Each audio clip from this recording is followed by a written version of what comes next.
Subscribe कीजिए हमारे YouTube channel Islamic world को और इस बेल आइकन को दबाना ना भूलिए हर रोज नया इस्लामिक वीडियो देखने के लिए। शुक्रिया। दोस्तों, जब यजीद ने हज़रत इमाम हुसैन को बेअत करने के लिए कहा, यानी कि गलत काम में उसका साथ देने के लिए कहा, तो हज़रत इमाम हुसैन ने उसको साफ साफ इनकार कर दिया। यह सुनकर यजीद ने अपनी फ़ौज को हुक्म दिया कि अगर इमाम हुसैन मेरी बेअत ना करता हो तो उसका कत्ल कर दिया जाए। यह देखकर हज़रत इमाम हुसैन ने खून खराबे से बचने के लिए मदीना छोड़ने का फैसला कर लिया।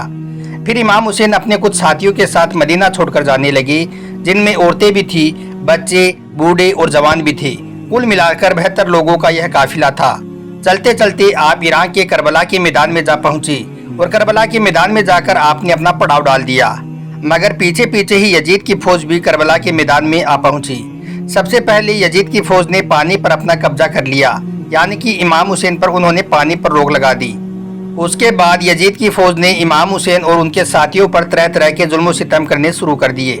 फिर 9 मुहर्रम के दिन उन्होंने इमाम हुसैन के काफिले पर हमला कर दिया। यह देखकर हजरत इमाम हुसैन ने हजरत अब्बास से कहा कि ए अब्बास, यजीद की फौज के पास जाओ और जाकर उनसे कहो कि नवासे रसूल कहता है कि उन्हें 1 रात की मोहलत दी जाए ताकि वो अल्लाह की इबादत कर सके। फिर हजरत अब्बास यजीद की फौज के पास जाते हैं और उनको हजरत इमाम हुसैन का यह पैगाम सुनाते हैं। यह सुनकर यजीदी फौज का कमांडर हंसने लगा और सोचने लगा कि 1 रात की प्यास से इनका और ज्यादा बुरा हाल हो जाएगा और सुबह तक शायद यह यजीद की बात को मान लेंगे। यही सोचकर यजीदी फौज ने हजरत इमाम हुसैन को 1 रात की मोहलत और दे दी और ये फैसला किया गया कि अब जंग 9 मुहर्रम को नहीं बल्कि 10 मुहर्रम के दिन की जाएगी। उसके बाद 9 मुहर्रम की रात आ गई। रात भर हजरत इमाम हुसैन और उनके साथियों ने अल्लाह की इबादत की। फिर रात ढलने लगी, सुबह का सूरज तुलू हो गया। इमाम हुसैन ने अली अकबर से कहा, ए बेटे जाओ और अजान दो। उसके बाद में अली अकबर ने अजान दी और अजान के फौरन बाद आपने फजर की नमाज पढ़नी शुरू कर दी।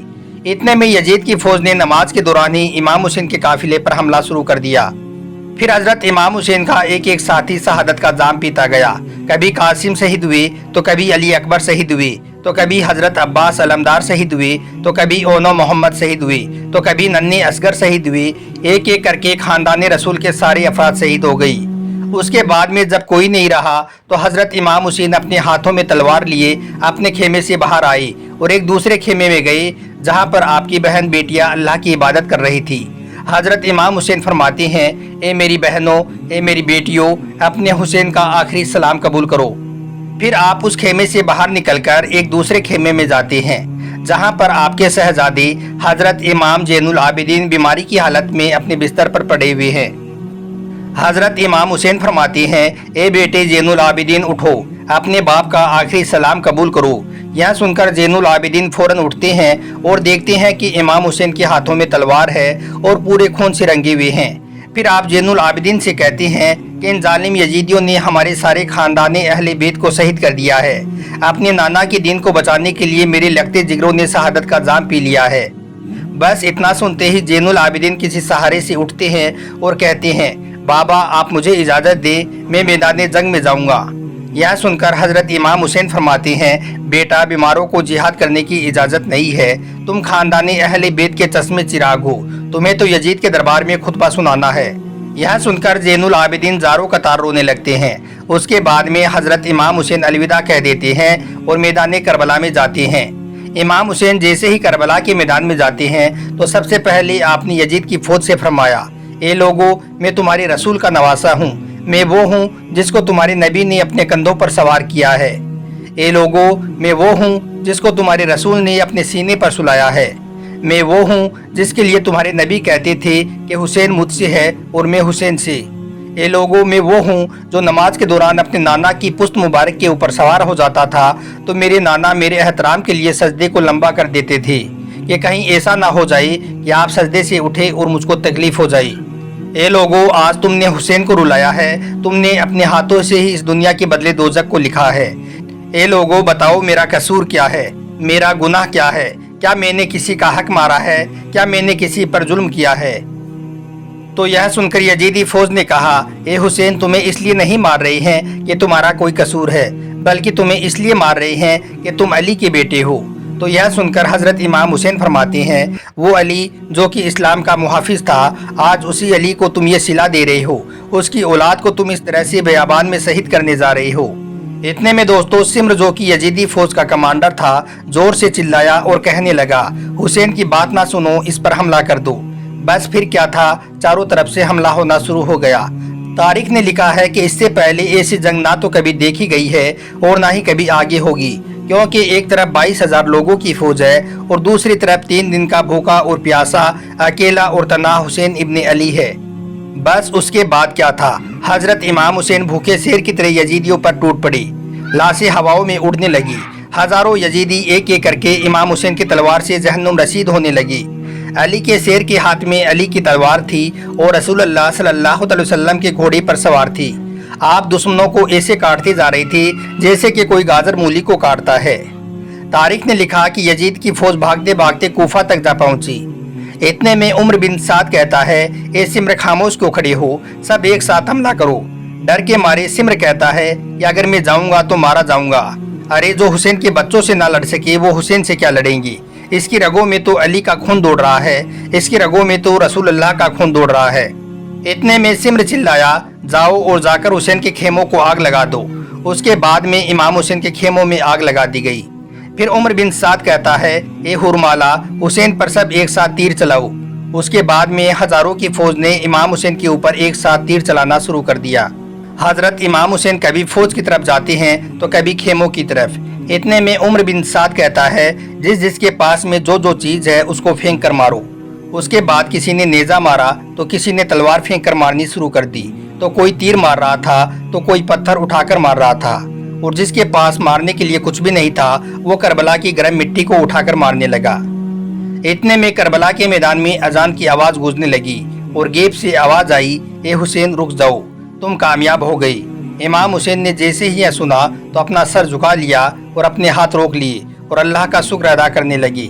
उसके बाद वो पत्थर, नेजे, तलवारें, तीरे और करबला की गर्म मिट्टी आपके जिस्म पर लगती रही। इतने में हजरत इमाम हुसैन अपने घोड़े की पीठ से जमीन पर आ गिरे। उमर साद ने सोचा कि यही एक मौका है इन्हें कत्ल करने का। यह देखकर उमर साद चिल्लाया और अपने लोगों से कहने लगा, खड़े खड़े क्या देख रहे हो, जाओ और हुसैन का सर कलम कर दो, ताकि यह खबर फिर हम यजीद तक पहुंचाएं और हमें इनाम मिले। उसके बाद में जो भी कोई इमाम हुसैन का सर कलम करने के लिए आपके पास जाता तो इमाम हुसैन की आंखों में रसूलुल्लाह सल्लल्लाहु अलैहि वसल्लम का चेहरा उसको नजर आने लगता। यह देखकर वो कांपने लग जाता और रोता हुआ वापिस आ जाता। इतने में सिम्र कहता है, यह काम तुमसे नहीं होगा, लाओ खंजर मुझे दो। फिर सिम्र खंजर लेकर इमाम हुसैन के करीब जाता है। उस वक्त हजरत इमाम हुसैन का सर सजदे में होता है। सिम्र खंजर को इमाम हुसैन की गर्दन पर रख देता है और जैसे ही चलाने लगता है तो सिम्र देखता है कि इमाम हुसैन कुछ पढ़ रहे हैं। सिम्र मुस्कुराया और सोचने लगा कि शायद इमाम हुसैन को अपने किए पर पछतावा हो रहा है। यही सोचकर उसने अपना कान लगाकर सुनना शुरू कर दिया। इमाम हुसैन कह रहे थे, ए अल्लाह हमारी शहादत को कबूल फरमा, मैंने तुम्हारे दीन के लिए अपना सब कुछ कुर्बान कर दिया है। या अल्लाह तू गवाह रहना, तेरे नबी के नवासे ने तेरे दीन के लिए सब कुछ कुर्बान कर दिया है। सिम्र ने देखा कि इमाम हुसैन तो इस हालत में भी अल्लाह का शुक्र अदा कर रहे हैं और अपने रब की हमदो सना बयान कर रहे हैं। यह देखकर सिम्र बहुत हैरान हुआ। इतने में हजरत इमाम हुसैन ने अपनी आंखें खोली तो सिम्र को अपने पास में देखकर कहा, ए बदबख्त, क्या तुझे पता नहीं कि मैं कौन हूँ? तो सिम्र ने कहा, हाँ मुझे पता है, तू रसूलुल्लाह का नवासा है, अली का बेटा है और फातिमा का लाल है। इमाम हुसैन ने कहा, फिर भी तू मेरा कत्ल करना चाहता है? सिम्र ने कहा, तुझे कत्ल कर कर मुझको सोना मिलेगा, मुझे हुकूमत मिलेगी। इमाम हुसैन ने फरमाया, क्या तुझे पता नहीं मैं जन्नत का सरदार हूँ? क्या तुझे अपनी जन्नत की फिक्र नहीं है? उसके बाद सिम्र हंसता रहा और इमाम हुसैन की गर्दन पर खंजर चलाता रहा और इमाम हुसैन अल्लाह का जिक्र करते रहे।